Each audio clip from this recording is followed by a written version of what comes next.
Provision में? तो first point थई गयो, सेकंड पॉइंट थई गयो। If second जो if an assessee makes a payment of two different bills, none of them exceed 1000, मैं करावी दीधुं छे, 48(3) is not attracted. If an assessee makes a payment single day, a single bill on different days, single bill on different days, then also section is not attracted. Where payment is made over 10,000 at a time, partly by check and partly in cash, and the case alone at one time does not exceed 10. ओ मित्रों अहींया 10 राखजो। अहींया क्यांय ज्यां तमे 20 जो ने तमारे 10 करी नाखो, then the section is not attracted. The provision of section 48(3) is attracted only when such expenditure is claimed as deduction under section 30 to 37. अच्छा मित्रों, एक बीजो प्रश्न तमने पूछूं કે મેં હમણાં 1 લાખનું ગુડ્સ ઉધારે લીધું મેસર્સ XYZ ટ્રેડર્સ પાસેથી 1 લાખ રૂપિયાનું ગુડ્સ, ઓકે। હવે એમાં એને મારી પાસે એક એગ્રીમેન્ટ સાઇન કરાવ્યો કે અંકુર પેમેન્ટ છે, એગ્રીમેન્ટ એટલે કોન્ટ્રાક્ટ જ કરાવ્યો, અમારા બે વચ્ચે કોન્ટ્રાક્ટ થયો, તો અંકુર પેમેન્ટ રોકડેથી જ કરશે તો જ હું એને 1 લાખમાં આપીશ, અધરવાઇઝ નહીં આપે। जो ही रोकड़ेथी पेमेंट करे, he is not an agriculturist, आवो कॉन्ट्रेक्ट इंडियन कॉन्ट्रेक्ट एक्ट हेठळ ने रजिस्टर्ड करायो, એટલે પછી મારે એને 1 લાખ રૂપિયા રોકડા જ આપવા પડ્યા, નહીતર ત્યાં કોન્ટ્રાક્ટ નું વાયોલેશન થતું। તો હવે શું કરવું? 48(3 મારે તો એક બાજુ ખાઈ ને એક બાજુ કૂવો, એક બાજુ 48(3 ને બીજી બાજુ, નહીતર એમાં એમ લખ્યું હતું કે જો કોન્ટ્રાક્ટ નો ભંગ કરશો ને તો 1 લાખ રૂપિયાની પેનલ્ટી। अंकुर देवा तैयार थी, मैं साइन करी, शू कहो छो? पेमेंट करी दीधुं छे, निर्वा पेमेंट करी दीधुं छे। द प्रोब्लेम हूँ सोल्यूशन एम नथी पूछतो, सांभळो, एने 1 लाख हारे ज करवानुं छे, 1 लाख साथे ज।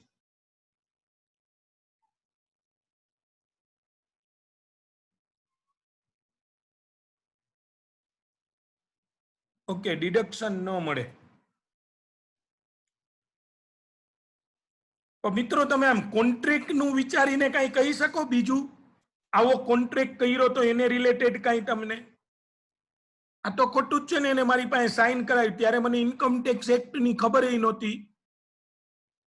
એટલે મેં સાઇન કરી દીધી। હવે તો મારે ઇન્કમ ટેક્સ એક્ટ ફોલો કરવો છે। હું પૈસા દેવા તૈયાર જ છું મિત્રો, 1 લાખનું એકાઉન્ટ પે ક્રોસ ચેક, ચલો હજી મેં આપ્યા નથી, હું ક્રોસ ચેક દેવા તૈયાર છું, તો મને ઓલો કોન્ટ્રાક્ટ બાધક બને છે, કોન્ટ્રાક્ટ ક્રિએટ્સ હર્ડલ્સ। એનું શું કહો છો? હું 1 lakh account pay cross check થી બોલાવું જીગર સર ને।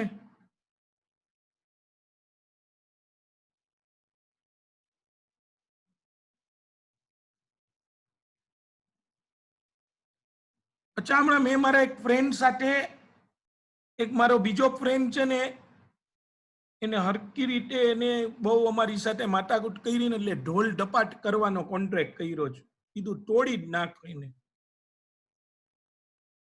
પછી મારો ફ્રેન્ડે પૈસા લઈ લીધા મારી પાસેથી, સોપારી લઈ લીધી 50,000 રૂપિયાની, અને પછી ઓલાને કઈ કર્યું નહીં, તો હું શું કરું? કોન્ટ્રાક્ટ છે આપણી પાસે રિટર્ન કે મિસ્ટર એક્સ મારો ફ્રેન્ડ મિસ્ટર વાય ને એના હાડકા ભાંગી નાખશે। હવે થયું, યાદ આવ્યું। ઓ મિત્રો, if any contract is entered which emphasize the assessee to make the payment in excess of rupees 10,000, otherwise then account pay cross the check, such contract shall be considered as void.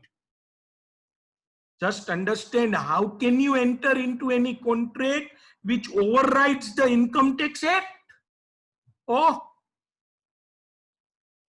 એમને મને ખબર નહોતી એટલે મેં sign કરી નાખ્યો, તો હવે સાઇન થઈ ગઈ છે, તો મિત્રો મારાથી તો ઈ કોન્ટ્રાક્ટમાં સાઇન થઈ ગઈ છે કે 1 લાખ રોકડા આપીશ।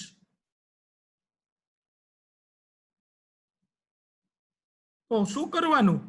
1 લાખ રોકડા આપીશ એવી સાઇન થઈ ગઈ છે. તો હવે મારે એકાઉન્ટ પે, હવે જો રોકડા આપીશ તો મને બાદ નહીં મળે, અને એકાઉન્ટ પે ક્રોસ ચેક થી આપીશ તો કોન્ટ્રાક્ટ નો ભંગ થશે. તો કરવાનું શું હવે?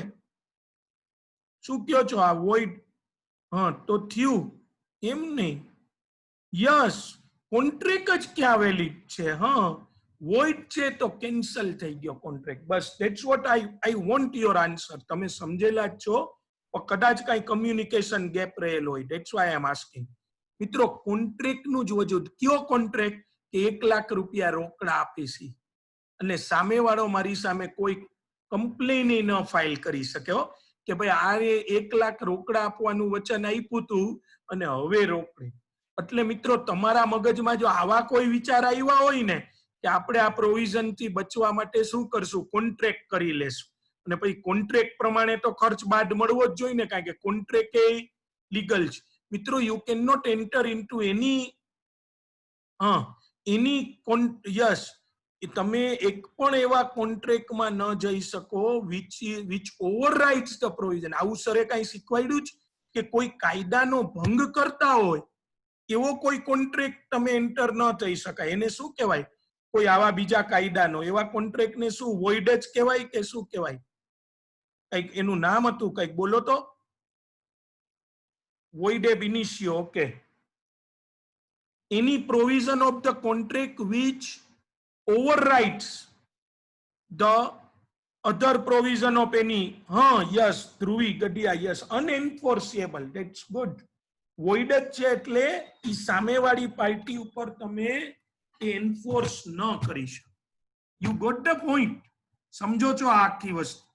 તો આ સાથે મિત્રો 40A3 અહીંયા પૂર્ણ થાય છે. બહુ તમારા બધા ભેગી એમાં મજા આવી છે 40A3 માં. હવે જે નેક્સ્ટ છે, સાંભળો તો ખરા, જે નેક્સ્ટ છે ઈ છે 40A2. ઓહો, તમારી ખુશી દેખાઈ રહી છે મને, બરાબર છે. આ ચાલુ કરો એમ કેવા માંગો છો ને? હા, એક જ મિનિટ કરું, બરાબર. ઈ હજી નથી કરવી આપણે. એમ કે છે કે આ ચાલુ કરો, આ નથી કરવી હજી.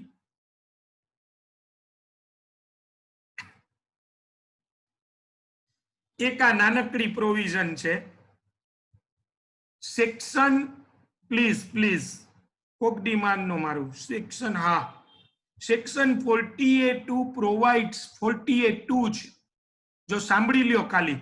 Section 40A2 provides power to the income tax officer that in case any expenditure has been incurred and payment has been made or is to be made to a certain specified person, and in his opinion that it is excessive or unreasonable, then he may disallow such expenses as he considered to be excessive or unreasonable. મિત્રો, most easiest way of tax evasion શું છે ખબર છે? Most easiest way of tax evasion business પ્રોફેશનમાં. Can any one of you કોઈ કહી શકો? સૌથી સહેલો રસ્તો શું આમ? Yes, Vatsal, very good. Inflating the expenditure. સૌથી સહેલો. 1 લાખ નો ખર્ચો કર્યો હોય, 1.5 લાખ રૂપિયા, 1 લાખ રૂપીસ નો ખર્ચો હોય પણ બતાડવાનું 1 લાખ. ઘણા કેવું કરે છે કે પેલી આ સ્કૂલ્સ વાળાની ઘણા કરતા હોય છે, પ્રાઇવેટ સ્કૂલ્સ માં ઘણી જગ્યાએ, કે સેલેરી આપે 10,000 રૂપીસ અને ઈ સાઇન કરાવે 15,000. ઈ ખબર છે તમને? યસ, બિલ એમાઉન્ટ વધારી નાખે. ને આ ખબર છે 10,000 ના સીધા કેટલા કરી નાખે? 15,000. અને સાઇને લઈ લઈએ, એકાઉન્ટ પે ક્રોસ ચેક થી પેમેન્ટ કર્યું હોય. મિત્રો, એમાં એવું કેવી રીતે થાય? 15,000 નો તો ચેક આપ્યો હોય, તો પછી કેવી રીતે 10,000 જ સેલેરી આપવો? તો ચેક 15 નો પડે, તો કેવી રીતે ગોઠવતા હો? હા, જો આ બધાને ખબર છે, ये पब्लिक है सब जानती है. 5,000 છે ને પાછા લઈ લે ઈ રોકડામાં. Yes, very good. એટલે વેરી ગુડ એટલે આન્સર આપ્યો ઈ વેરી ગુડ. ઈ સિસ્ટમ વેરી ગુડ નથી. ઈ સિસ્ટમ ને વેરી ગુડ નથી કે તો આન્સર આપ્યો એને કહું છું. હા, સો એ 5000 છે ને એ રોકડામાં લઈ લે. એટલે જો મિત્રો શું થાય, જે દુનિયાને દેખાય શું છે, દુનિયાને દેખાય કે 15000 નું પેમેન્ટ કર્યું, બટ પડદે કે પીછે કેટલું છે, બરાબર છે 10000 એવરીવન. તો હવે આવી વસ્તુને રોકવા માટે, સાંભળો, આવી વસ્તુને રોકવા માટે સેક્શન 48(2) છે. જો એમાં આટલું જ વાંચવાનું છે તમારે પ્લીઝ. હું જે આ લખી દઉં ને એ જ, આ જે કલર કરી દઉં છું ને એ વાંચજો.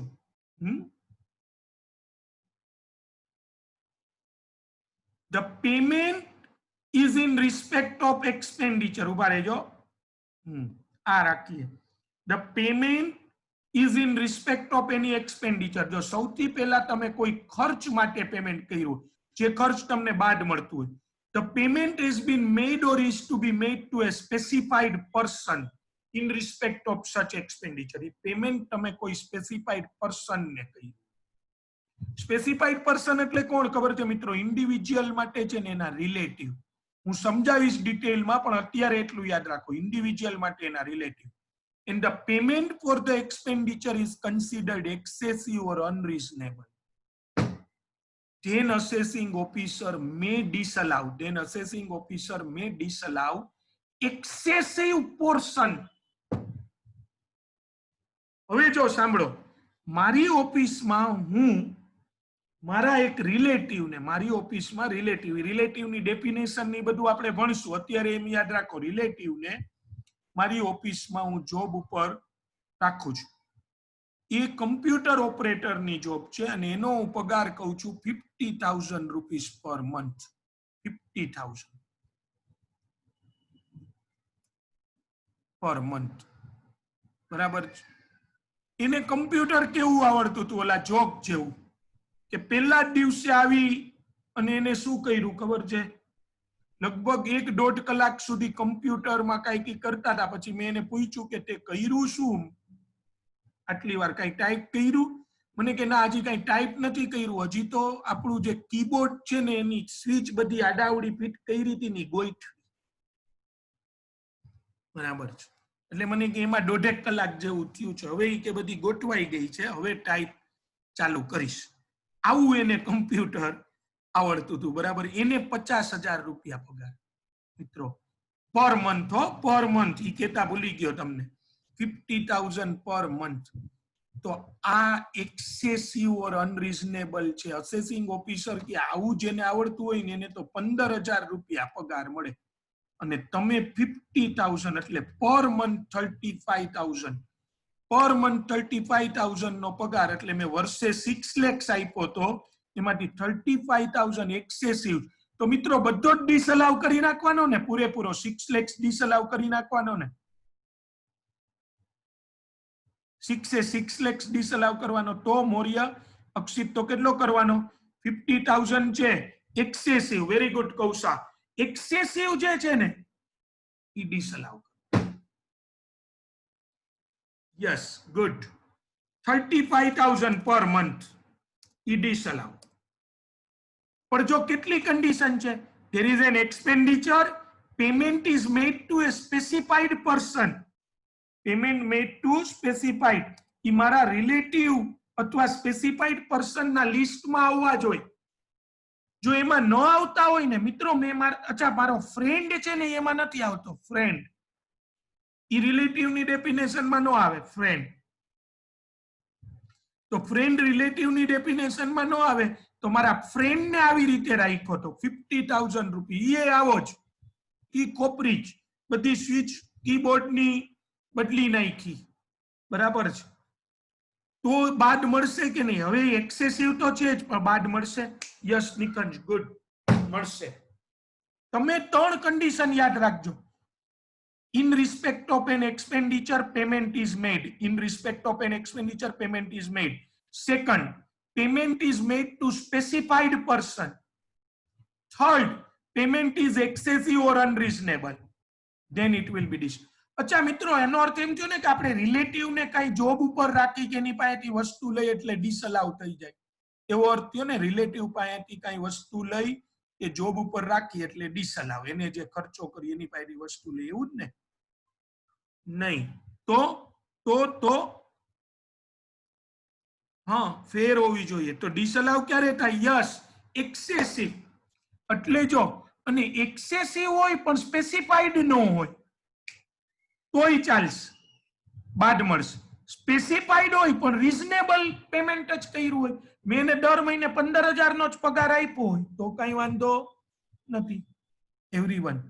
તો બસ આજે મિત્રો અહીંયા સુધીનું રાખીશું. આ એક પ્રોવિઝન તમને 40A3 પછીની, એટલે આમ એની પહેલાની છે 40A2, એનું નામ છે એક્સેસિવ પેમેન્ટ શેલ બી ડિસઅલાઉ. અને વચ્ચે એક ખાલી પૂછી લઉં તમને કે આ એક્સેસિવ કોણ નક્કી કરશે? Who will determine that it is excessive or unreasonable? ઈ કોણ નક્કી કરશે? યસ, એવો. એવો એટલે ગુજરાતીનું એવો નહીં, આપણે કહીએ ને એવો આવ્યા એવો ગયા, એમ નહીં. એવો એટલે અસેસિંગ ઓફિસર. Yes, tax officer. અને ઈ કોના કોન્ટેક્સમાં નક્કી કરશે? ઈ કોના કોન્ટેક્સમાં નક્કી કરશે? એફએમવી, ફેર માર્કેટ વેલ્યુ. માની લો મેં કોઈ ગુડ્સ લીધું, મેં એવું કીધું કે આ મેં 5 લાખ રૂપિયાનું લીધું. સાંભળજો મિત્રો, મેં એવું કીધું 5 લાખ, પણ એની ફેર માર્કેટ વેલ્યુ છે ને 3 લાખ જ હતી. મેં સ્પેસિફાઈડ પર્સન પાસેથી લીધું હતું, મારા રિલેટિવ પાસેથી, તો 2 લાખ રૂપિયા ડિસઅલાઉ થઈ જશે. 2 lakhs will be, સમજો છો, will be disallowed. 5 લાખનું લીધું, એક્સેસિવ હતું ને મારા રિલેટિવ નહોતા, એ પ્રૂવ જ ન કરી ગયા, સ્પેસિફાઈડ પર્સનની લિસ્ટમાં નહોતા આવતા, તો કાંઈ ન થઈ શકે. 5 lakhs will be allowed as deduction. Yes. Also we'll discuss, the discussion will be continue for tomorrow. કાલે પાછું આપણે આજ વાત કરીશું. કાલે કરશું ને, બરાબર ને? કાલે